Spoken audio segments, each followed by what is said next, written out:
So that's the title broadly what we're going to cover. So it all begins with the IP chain of activities. So, if you look at a very high level, how IP fits into the larger scheme of business and things, it starts with creation. You're all creative people. So there is a lot of creativity. There's a lot of innovation that goes into first ideating what needs to be created as a product, what the market wants, and so on and so forth. The next step in this chain of activities is when we talk about how to protect the effort, the creativity that has gone into creating a product.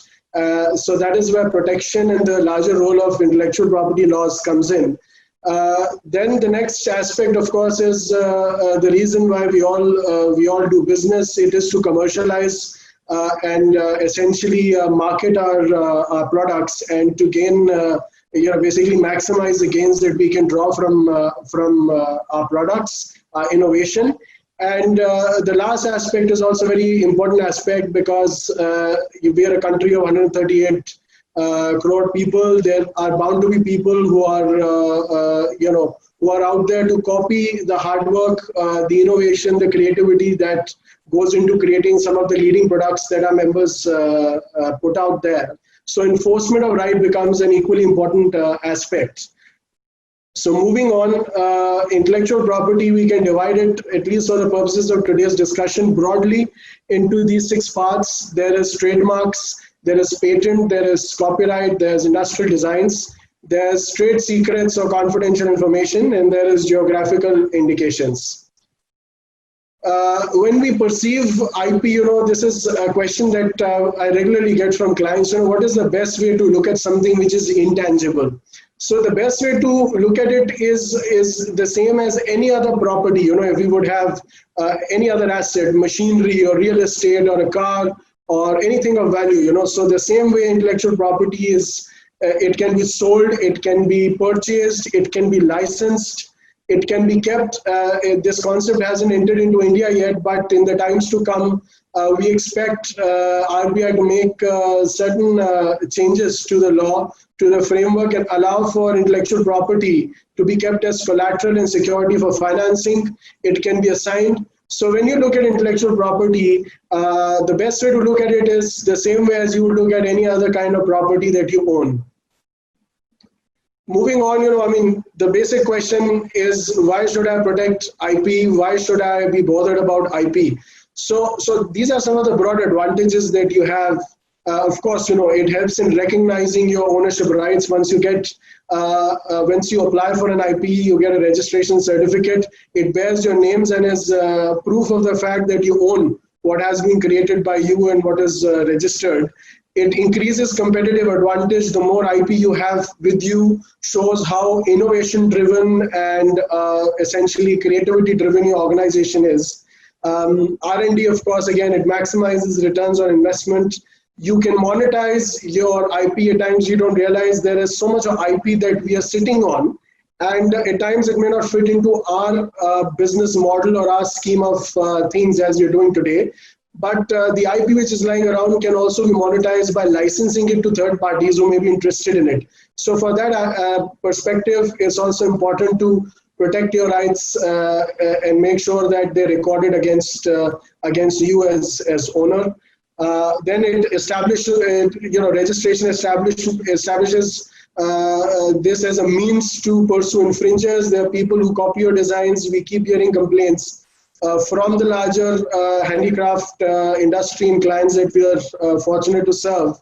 Many of you who have come back to us over the years with issues where both parties outside India and inside India have copied designs and things that you create with your hard work. So it's an important means to pursue infringement and overall industrial growth, from that perspective. So this is broadly why everybody here today across all industries is talking about IP and why IP is important. So moving on to the legal framework again corresponds to each of the categories of rights. So there is a separate act for each of the categories of rights. There's a Trademarks Act, Patents Act, Designs Act, Copyright Act.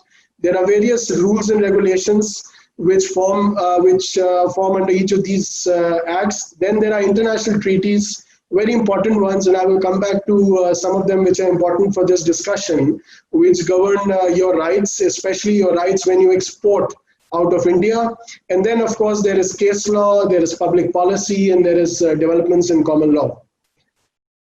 So moving on to the first portion of it, I've broadly divided it into two parts. There is trademarks in the first part, and then the larger part concerns copyright designs and geographical indications, which is more relevant to the discussion. So I will try to spend less time on trademarks, but trademarks being an important aspect of business, it's important for us to go through it. So when we talk about trademark, what basically is a trademark? So a trademark is anything that helps you distinguish your business from anybody else's. So it can be a word, it can be a symbol, it can be a slogan, it can be the shape of your product. You know, if it's distinctive enough that people start recognizing one of your leading products, they see it and they know, oh, okay, so this is originated from XYZ export house. I know this product. That also qualifies to be a trademark. So as an example, as you all can see on the screen, a word mark would be anything which is a word. So it could be Toyota. From amongst the panelists, you know, everybody is using different names. So for instance, for Mr. Bhardwaj, it could be RR Overseas, which could be his trading name or his trademark. For Ms. Batra, it could be A&B Accessories by Nupur, ABN, I'm sorry, and so on and so forth. And then each of you all would have a symbol or a logo. So that would also qualify to be a trademark. Same way slogans such as, in this case, you know, Nike slogan of just do it, or any other slogan would also qualify for protection as a trademark. The example for a 3D mark in this case, in the slide on your screen, is the shape of a bottle. This is, you know, I mean, probably very easy to guess. This is a Coca-Cola bottle. And for over 100 years, Coca-Cola has maintained this shape across the world. So even if there's no Coca-Cola written, as you can see, many of us may have been able to recognize this as a Coca-Cola bottle. So again, this shape is very important, a very important category of registration as a trademark. Moving on again, aside from trademarks, there are service marks. So several people in the services industry are also entitled to protection of the names of their businesses. So Amazon in e-commerce, or Vistara in airlines, aviation, or MasterCard in financial services, and so on. Then there are certain non-traditional marks which are protected in India as well as many parts of the world. There could be sound marks, which in case of the example on screen, when we see an MGM movie, you know, there is a lion that roars, the screen opens with that. So that qualifies as a sound trademark. Color is, you know, we all know Tiffany & Company, the famous jewelry and accessories business. They use a typical, you know, sea green color, which is there on their box. So that color is trademarked to them. Only they are entitled to use this color for their goods. Same way, there are fragrances that can be protected, not yet in India, but in various parts of the world, fragrances are protected. Then, you know, shapes of buildings or motion marks. So the motion mark on the screen is a Lamborghini with its scissor-cut doors, and the way the doors open again, they qualify for what is called as a motion mark. Another motion mark, very famous example from India is a lot of us may have Alexa at home. So when we say, "Hey Alexa," you know, the way the blue light goes around the Alexa device that we're using, that also has been applied for by Amazon as a motion mark. So moving on, again, different categories of marks. Every mark need not be denoting a certain business. There are marks which are collective marks. For example, the EPCH mark itself is a collective mark. It denotes an organization where reputed exporters of the country all unite for the same purpose. So the example on screen is the Rotary collective mark. Then there are certification marks that talk about qualities. So on screen is the ISI mark, we have ISO marks, and so on and so forth. Again, trademark and trading of business names. So for instance, Coca-Cola company would be the trading name, and Coca-Cola logo would be the trademark. So the law protects both aspects, the trading or business name of your company, as well as the specific brand name or logo that you're using. Both aspects are protected under law. The functions of a trademark we've already discussed. Largely, it's important to protect your trademark because number one, it indicates the source of origin of the goods or services.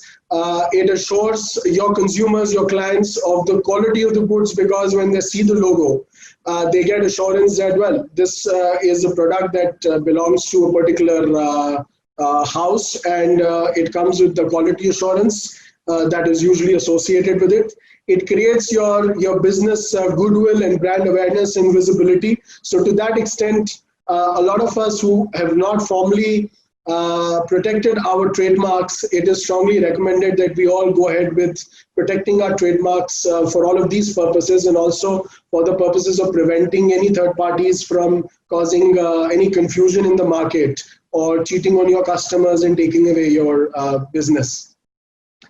So this is the last slide in the trademarks part. Then we'll move on to the larger part of how to protect the innovative or the creative element that goes into creating our products, our handicrafts. So this is just an icebreaker, largely to put across the point that having an important brand and having an effective brand trademark strategy can help you go a long way. Now, each of these examples on screen, there is no business name or trade name or trademark which is written the word, but the fact that each of these logos have created such a huge impact on our lives, of course, by following the large facets of strategy that we discuss, that without the names being there, probably most of us will be able to recognize many of these logos and be able to talk about them, and be able to identify what company it belongs to,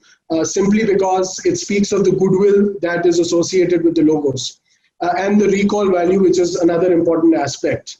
So with this, I'll move on. There are certain more slides in case there is some more time. I will come back to specifics of good trademarks versus bad trademarks and so on and so forth. But for now, in the interest of time, I will go forward to the next section of our presentation, which covers copyrights, designs, and geographical indications. So copyright, what does copyright law say? What does it do? And what does it translate into for all of us who've tuned in and who are listening to this webinar? So at the very core of copyright law, when we start the discussion, what is important for us to see is the aspect that, we have to see what is copyrightable. Under the scheme of copyright law globally, everywhere, and this is not just limited to India, what is protected is the expression of an idea, but not the idea itself. So what do we mean by the expression of an idea, not the idea itself? Is if you look at the beautiful elephant at the bottom of the screen right here, this is an example of Mysore inlay work, which incidentally is also a protected geographical indication. So when we look at the Mysore inlay work, now if we use this example to discuss what would copyright law exactly protect in this piece of handicraft, in this piece of art, you see the pattern which is there on the elephant. That pattern is unique, and by itself it qualifies to be an artistic work.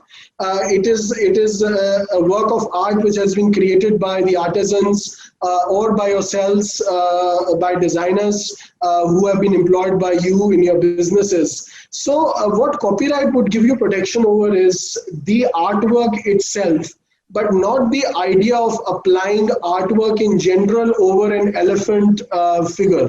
So that is the part that we have to bear in mind. When we go ahead, file our copyright certificates, a lot of times what happens is we get questions from clients that, okay, boss, we got our copyrights registered, but now there's somebody who's also using, designs. The designs are dissimilar, but he's using designs on a certain ornament or a certain object that we were the first ones in the market to use design on. So, to come back to the discussion again, the copyright registration will not give you monopoly over the idea of applying a design or an artistic work to an object. It will give you protection over the expression. So the expression in this case is the specific artwork that is adorned on the elephant. So if somebody else uses that artwork on another elephant, or say on a camel, or say on any other object, or uses something which is deceptively similar to or nearly identical to the artwork which is put on the elephant, that for sure is protected under your Copyright Act, under your copyright registration, and we can take action against such infringers. So with that, I hope the distinction, the concept which is at the core is clear. We move on to discuss what categories of rights or works, so to say, as they're described in the Copyright Act, are protected. So there are broadly four categories of works which are protected. There are literary works, there are dramatical works, there are musical works, and artistic works. So for the purposes of today's discussion, the most relevant work would be artistic works, for the reason that all the designs, all the creativity that goes into designing, whether it's carving out an object itself, a piece of handicraft, or it's about painting or printing something onto an article such as a pillow cover or bed sheet, or a Christmas ornament, or any other showpiece, or a lamp or a lampshade. The millions of things that the esteemed members who joined in today are dealing with in their respective areas and niches. Each of those works would qualify as an artistic work. A literary work largely would cover everything and anything which is in written form. So for instance, in the classic parlance, books, description or poem or poetry or any other kind of writing will be protected as literary copyright. Dramatical would be pieces of theatre and drama which are performed. The part that pertains to performance, that gets protected under dramatical work. Musical, again, the musical notes, the actual notes that comprise of the music itself, regardless of the performance, because performance right is a separate right. So these are broadly the four categories of rights. And then there are two secondary or subsequent categories of rights, which are made up of these primary categories of rights, which are sound recording in case of an audio or ebook, or in case of for instance, a song that gets recorded. So that qualifies as protection under sound recording. And then cinematograph film is movies or any shows that we watch on television or any YouTube videos, those will be protected as cinematograph film. So with this, what is important to see, who does the Copyright Act protect as the owner, or so to say, the author of a particular artistic work, and what happens when somebody, so I'm getting a few questions in here, but I think probably we can address the questions at the end of the session. I'm putting them aside for now. Thank you so much for sending in questions. So coming back to the question of the issue of who the author or the owner is. So in the first instance, the person who creates the piece of art, or whatever we are trying to protect as copyright, any handicraft, any object that we're selling, each of the categories of objects that we talked about, the author will be typically the person who has created it, designed it, and has put it into existence. Now, one question that comes is, for businesses, and a lot of us are larger businesses, what happens, with the ownership of copyright? Of course, you have artisans, you have designers, you have other people who are on rolls with you, or they are employed with you as third-party consultants. But you want to make sure that whatever they create, they are being compensated for it in the terms of salary or some kind of retainership fee or consultancy fee. So you want to make sure that the ownership, the economic ownership and the beneficial ownership is retained by your businesses. So in that sense, what the copyright law in India says is, typically in the absence of anything else, the author is the first owner. But in cases where somebody is employed and by employment it means is on the roles of your company. In such case, the employer, meaning your company, is presumed to be the author and the first owner. So even if your employment agreement doesn't contain an express clause, though it is highly recommended that an express clause be created and be put into your employment agreements with your employees, as well as your consultancy agreements with third-party consultants or retainers that you have. There is a clause that should very expressly, very clearly and unambiguously say that all IP that gets created should be vested in the employer, which is you, in return for compensation, of course, that you're paying to your employees. So this is how the concept of author is, and the concept of economic ownership and beneficial ownership under the Copyright Act. So with that, moving on to the next slide. We come to the tenure of protection. So fortunately, under Copyright Act, the tenure of protection is a very long one. So by default, it is the lifetime of the person, the human being that created the piece of art, his lifetime, and then after his death, another 60 years. So that's far more time than you need actually to monetize or commercialize a particular piece of art. Of course, there are pieces of art that become classics and they remain in demand for years and years to come. But a lifetime, another 60 years, is generally considered sufficient time of protection in terms of IP rights. Again, another important aspect is that copyright does not require mandatory registration. So while registration is advisable, and I will come back to why it is advisable, but there is no requirement to register it.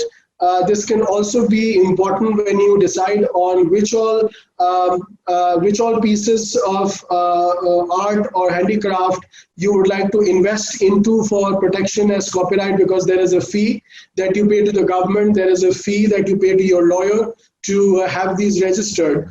So the way copyright law works, again, globally, is that there are two important international conventions. The most important one is called the Berne Convention, and there is also the UCC Convention, to which most countries of the world, most major jurisdictions of the world are party, including India.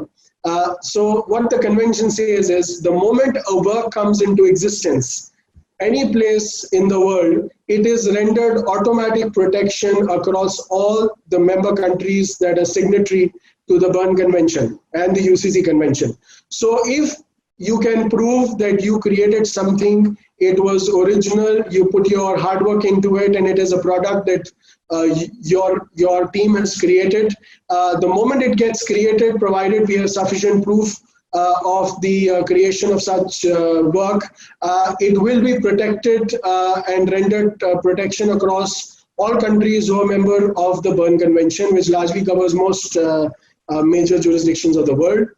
So this is an important point to bear, and then I'll come back to requirements of registration, why it's important. Moving on, one important concept again to understand is, one question that comes often from businesses is, when we file a copyright application, it is filed in a two-dimensional form. Sometimes it is a print, or it is a 3D drawing of something, of an object, which is rendered in 2D for the purposes of applying for copyright. So the law makes it very clear to your advantage. The law says, if you have a 2D rendition of a 3D object, or you have a 3D rendition of a 2D object, both ways it's protected. Meaning, if you submit as subject matter of your copyright application a two-dimensional rendition of a 3D object, and somebody uses that to create an actual 3D sculpture or an object or something, that also is prohibited under copyright law.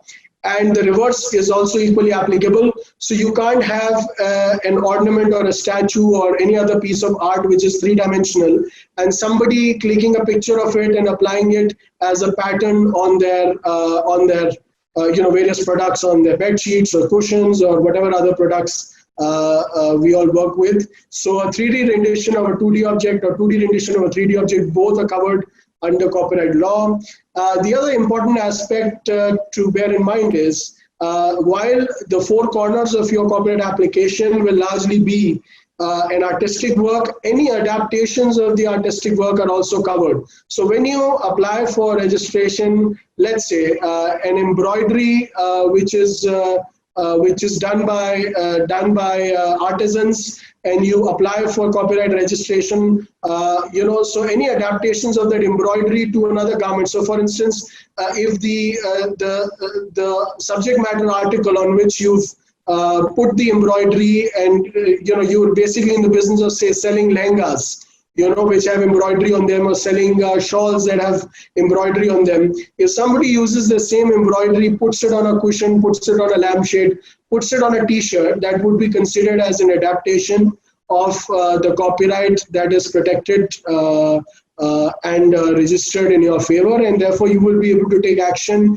against unlicensed adaptations of such copyrights that you own.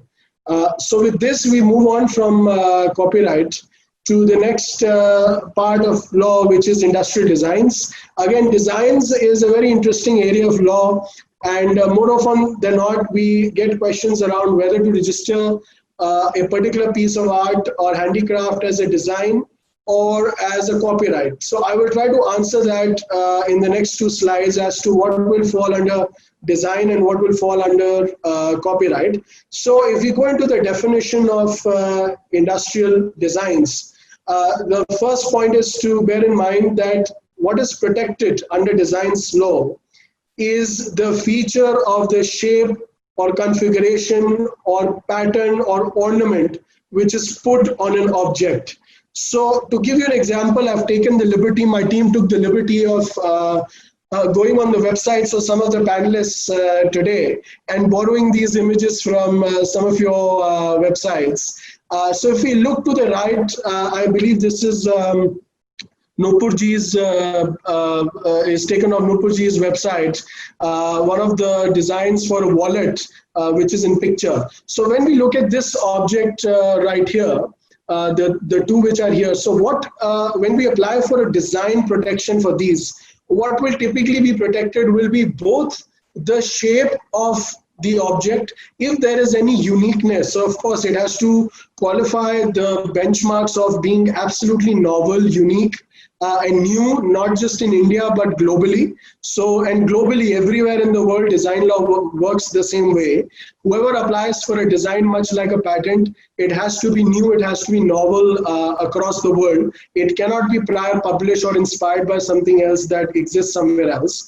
So assuming this purse or this wallet has a unique shape, so the two aspects which will be protected if we apply for design registration of this wallet will be both the shape and the contours of this object being the wallet, as well as the design, which you can see the beautiful design that is embroidered on the front flap of the wallet. So again, going back to the definition, designs would be features of shape, configuration, as well as the pattern or ornament that goes into decorating such shape. The design must be applied to an article. So if there is a design which is just on a piece of paper, those will get rejected because they won't apply. They won't fall in the definition of what a design is required to be. The design has to be applied to an article.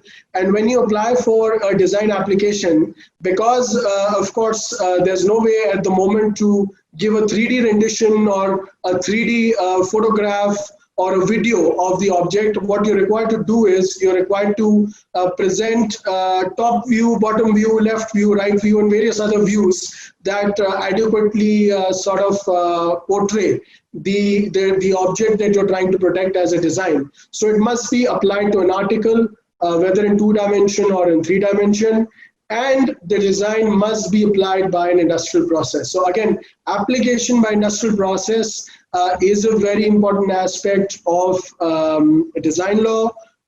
If it is partially made by hand, that works. That is absolutely fine. But there has to be demonstration of some kind of industrial process.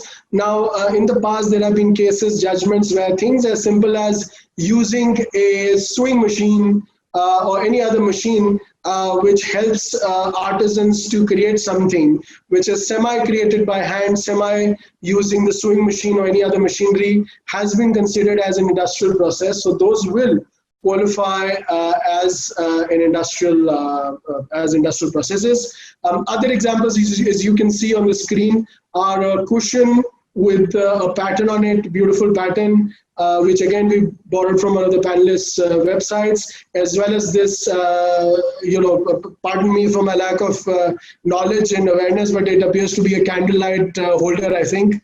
So again, the shape, it does appear to be very unique. If it meets the criterion laid down for uniqueness and novelty, it will get protected as a registered design.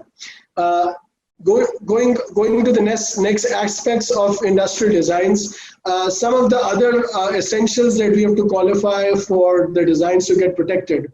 Number one, it has to be new or original globally, as I spoke about. So which basically means it must not be prior published or disclosed.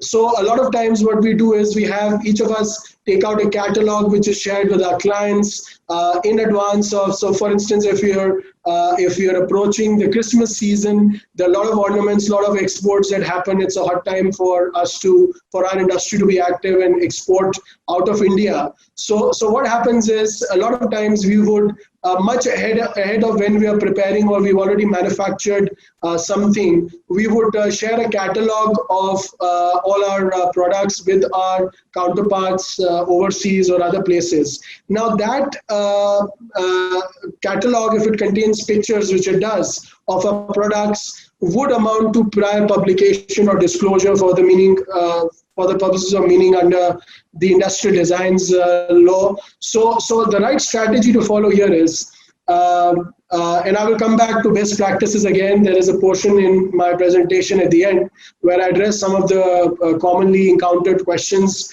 FAQs, and best practices. So it's very important for you to have an IP policy. And by an IP policy, it need not, I don't mean something overly complicated, but something as simple as an SOP, a standard operating protocol for your designs team and your publication or marketing team to follow, all of you all to follow.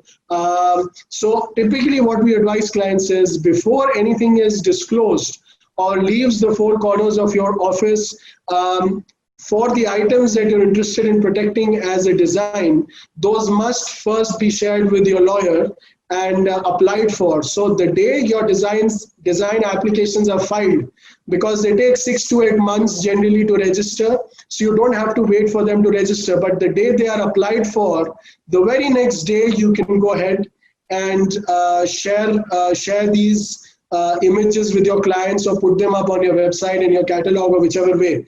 But if it is done the other way around, if it is disclosed first and you go on to file an application for design, if it gets registered also, it will be open to challenge and cancellation later on because it doesn't fulfill the requirement that is there in the law. The second point on this slide, which is again important for us to consider, is the fact that only the aesthetic aspect of design is protected, not the functional aspect. So the classic example is, if you look at a pen, now we'll see in the pens industry there are several pens that have very beautifully decorated caps, or the caps would have the metal part which would help you make it stand in on a pocket or somewhere else. So the functional aspect, or if you have a look at the grip, so each pen will have a grip.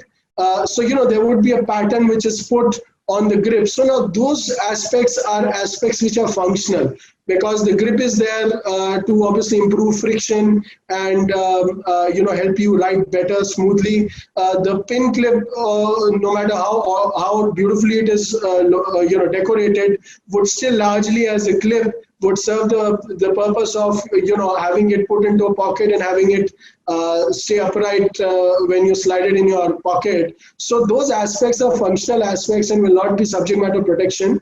Only the aesthetic or the creative aspects are protected under design's laws. The tenure of protection in design's laws is far less than copyright law. It's 10 years in the first instance, and you can renew it further by filing a renewal fee and renewal request for another 5 years. So it's 10 plus 5, 15 years in all. But the good thing with design's rights versus copyright is copyright, there are far too many exceptions to infringement. If somebody is using it for teaching purposes, for research, there are dozens of exceptions, fair use exceptions to copyright infringement, which are not present in design's law. So to speak, design's law is a very strict liability sort of law in comparison to copyright law. So it gives you a more well-defined and a more solid right, which is why there is a shorter period of protection, whereas in copyright, there is, of course, a much longer period of protection that we just discussed. So another thing to bear in mind is another distinction between copyright and designs is that while copyright, because of Berne Convention and UCC, is largely global in nature, industrial designs are territorial in nature. So in the past, whenever we've had the privilege of serving as lawyers to some of the members of EPCH, some of the challenges which we faced and questions which we faced are, I applied for a design registration, I have a certificate, I exported it to XYZ country, and now somebody in that country has started to copy the same design. But when my design is protected, why am I not being able to enforce my rights against, getting copied in another country to whom to where I'm exporting my goods? Now, there's a very important aspect to bear in mind. Each country has its own designs law. Design, unlike copyright, like I mentioned, is important. It relies solely on the disclosure that a particular applicant makes in their application. It is territorial in nature, and it is mandatory to register a design to claim statutory rights, legal rights. So therefore, as part of your larger IP strategy, what we recommend to clients is if you're exporting to 10 territories, and out of 10 territories, let's say at least 5 of them are territories which are hotspots for infringement, or where you have encountered cases of people copying your designs in the past, it is strongly advisable that you register your design not just in India, but also in each of these territories. Now, the next question that comes is, how do I satisfy the requirement of novelty when I apply for a design today in India and I apply for it, let's say 2 weeks later in Germany? So there will always be a time gap in coordinating with the German council or asking my Indian council to reach out to somebody in Germany, sign the papers and file the application. So for that, there is another convention, another treaty called the Paris Convention, which allows you to, within a period of 6 months of your application in India, or whichever country your application originates in, within a period of 6 months, you are free to apply in any other country which is part of the Paris Convention, and have your rights equally protected in each of those countries as well. So that is how design rights work. One very important debate that has gone on for several years now in the Indian legal system, and some of our members have also been witness to, and in one such example that I can recall off the top of my head, also party to a litigation, has been the design versus copyright debate. Now, there is a very interesting provision in copyright law which says as follows. It's on the screen. Basically, it says that wherever there is an artistic work, which is, and this is basically the provision that talks about how to reconcile the seeming overlap that happens between design rights on one hand and copyright on the other hand. So the provision says wherever there is copyright in a design, there's an artistic work and there's copyright in a design that is capable of being protected under the Designs Act. So if there was some design which you could have applied for and protected under the Designs Act, but you did not because you could not act in time, you had to launch it and you could not contact your lawyer to file a designs application, and public disclosure was made, or it was published in a seminar, in an exhibition or somewhere, what do you do in that case? So there is a provision that says that in case there was such a artistic work which was subject matter of otherwise a design application which you could not apply for, the copyright in that, because once you don't see how it works is there are two sort of bowls. The higher bowl or the higher trough is the design trough into which we always advise our clients to file the applications, because that's a greater category of sort of right. It's a more well-defined and more solid right. As I discussed, very few exceptions to infringement, whereas copyright is a more broader right, and it is the default category of right where you don't fit into any other category. You by default can qualify as get protection under Copyright Act. So what happens is if you miss the opportunity of getting protection under Designs Act, you by default fall into the Copyright Act bucket. But Section 15 says you will not be entitled to protect your copyright in that artistic work after you have manufactured more than 50 copies of any article where that design is printed or put upon. But the rider to that condition is that it must be done through an industrial process. So I'll give you a quick example. If you go back to this pillow here, I would assume that this is done by machine, the work which has been done. Now, assuming that the owner of this design did not apply for a designs registration within time, this one, and has to now seek protection for this design, this pattern under Copyright Act. So what the Copyright Act says is that he will not be entitled to protect it if he makes more than 50 copies of this cushion with this design using an industrial process. So by this, what is protected is if there is anything which is being done by hand, that is no problem at all. Anything done by hand, you can make 100 copies, you can make 200 copies, there is no restriction and your copyright will continue to be protected. But if you make more than 50 copies of something which could have been a design, but you did not apply for design at the right time, you're only entitled to protection till the 50th copy, after which the rights in your said design will lapse. So this is what the provision basically says. And again, moving on, this is an interesting case, real life case from the Bombay High Court to illustrate how design law works. So basically, this is between two companies, Cello, which is a popular company that manufactures plastics and basically containers, bottles, tiffins, and so on and so forth, plastic products, and another company called Modware, who's the defendant in this case. So you will see the two competing products on the screen. So you see, Cello had protected for the bottle on the left, which it owns as a design. So by virtue of the designs law and the design application that they had filed, they had protected both the shape of the bottle and the way the color appears, the way the neck is purple, and then there is this white portion between, and then again it's purple right here with this oval shape right here. So this entire thing was protected and registered as a design that belonged to Cello, which got copied by the defendant, and the Bombay High Court in this case granted injunction and damages to Cello in favor of Cello against such defendant. So this is a real life example, a case study of how these rights have been essentially exploited and enforced at various forums. In this case, is the Bombay High Court.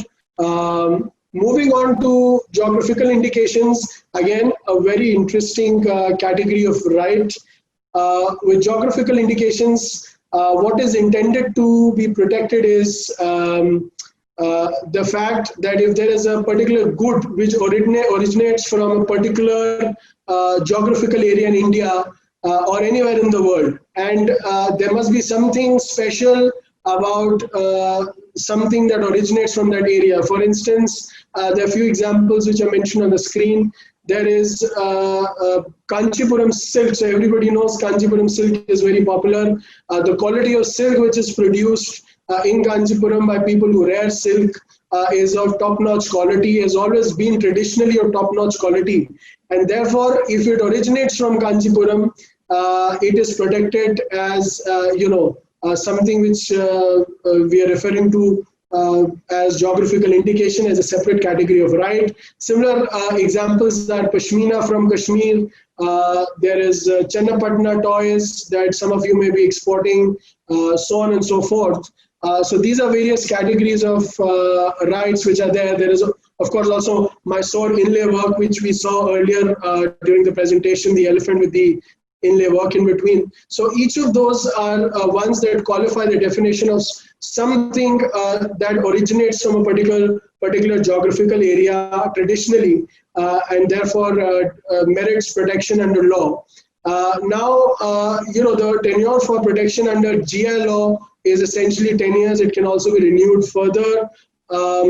There is a huge campaign that Government of India through Ministry of Commerce recently ran to promote geographical indications. There is a label that they released on license, royalty-free license, so everybody who's engaged in sourcing their products from artisans which fall under any of these GI areas or categories of work.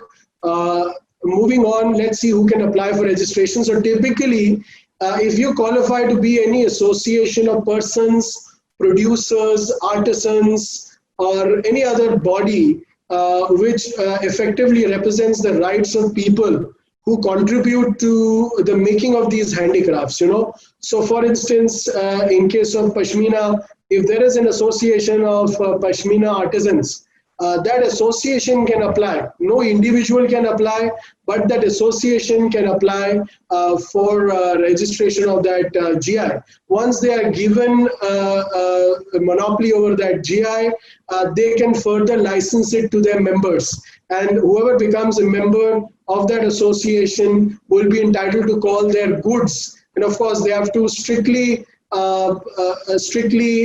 conform to the conditions that are provided by the GI office, which is also part of the Ministry of Commerce, part of the IP office in India. So it cannot be that if you're doing Pashmina work elsewhere, let's say if you're doing Pashmina work in Ludhiana, you can call it Kashmiri Pashmina, or if you're doing inlay work in Delhi or Faridabad, you can call it Mysore inlay work. You will have to do it in that region. Ingredients or anything else which is specific to that region, input materials, raw materials, etc., which is specific to that region, will have to be there and present for somebody to be able to legitimately utilize the geographical indication. So this is an overview of GI, another important aspect of IP laws. Now moving on to some best practices, and with this we'll end this part of the presentation. We'll move on to the last part, which talks about enforcement of your rights through litigation, through courts, and through filing complaints before the police. So best practices. There's some to-do points, some things that I'm putting on the table, and hoping that at the end of the session we can make it more interactive, get more views, and happy to hear other panelists, experts, the kind of best practices they're deploying to protect and enforce their IP rights. So the first point on the screen is providing for confidentiality, non-compete and non-solicit clauses under your employment agreements, as well as under your third-party contracts, whether they are contracts with consultants, whether they are contracts with artisans, they are contracts with any outsourced manufacturers who are getting exposed to our blueprints and our designs. Because a lot of times we realize when we come across, we represent clients in matters, the source from where these designs are leaked are these categories of people. So you have to be sure that there is a confidentiality clause. We have to be sure there is a non-compete clause where if you're entering into an agreement with an employee, we to a reasonable extent include clauses that limit his participation in a competing business, or basically prohibits him from doing work for any competing business during the course of his employment, and to a reasonable extent after his employment is terminated, so that confidential information, know-how is not leaked from your firm, your business to other competitors. Same with non-solicitation clause. You don't want managers and people, teams leaving from your organization. Usually what happens is if a team leaves, they would get the people who work under them also to follow. So if there is a non-solicitation clause under the employment agreements, that risk is covered to some extent, and we are protected. Then it's very important, as I discussed previously, to have, if nothing else, a basic IP policy and a standard operating procedure protocol for the teams to have in place. How to disclose creativity, who to disclose it to, not disclose it beyond the limited set of people who are supposed to know about something till it translates or becomes or transforms into a product which you're going to market and commercialize. So controlling access to know-how while it's being created, revealing it at the right time to your lawyers, reaching out to your lawyers so that we don't get hit by the novelty requirement under designs law and we come out of purview of designs law. So making sure we reach out to the lawyer at the right time for our applications to be filed at the right time in the right place. Then again, some cases in the past that have taught us that sometimes there are clients that request you, there are overseas clients that request you to manufacture products. They provide designs to you. They are bespoke designs, customized designs, and you're required to apply those designs or that artwork and basically create a certain quantity of products and export it to your client overseas. So what happens is, while doing that, there's only limited due diligence that you can do to check whether that design belongs to your client or not. If we don't do if we don't take precaution, we face the risk of having used somebody else's designs on the order of a client, having manufactured them and then potentially getting sued, because the act of manufacturing, the act of putting a design on a product does amount to infringement if you don't have rights to the design. So it is very important that when we negotiate our arrangements, our terms of contract with our clients, we agree to an indemnity provision. And always in writing. Anything that goes on email may or may not always be admissible. It's always better to enter into a contract which is duly notarized and signed by respective parties. So an indemnity will ensure, and the way indemnity clauses are drafted by us lawyers is, we basically say that you as manufacturer will act on the instructions of the client, and you will in no case be liable for any consequences that arise out of any third party claiming their IP rights in the products that you have been ordered to manufacture by your clients. And in case such an eventuality happens, your clients agree to compensate you for the damages and the inconvenience which is caused to you. So that's again a best practice that we advise our clients to follow. Another example is, in all our invoices, at times, when the eventuality occurs, there's somebody who's copying our design or alleges that they are using our design from before, then when we were using it, if they claim prior use of that design, you're left scratching your head as to how do you prove, how design should be proved that you were the first ones to create it or use it, and not just create it and keep it in your office, but also use it commercially. So commercial use becomes very important. Proof of commercial use becomes very important. But as you can imagine, when we manufacture something, there's no record of what got manufactured. It's only referred to in article numbers that we accord to a particular product, model numbers, article numbers, and sometimes they get published in a a trade journal or in a brochure that we have. Sometimes they don't.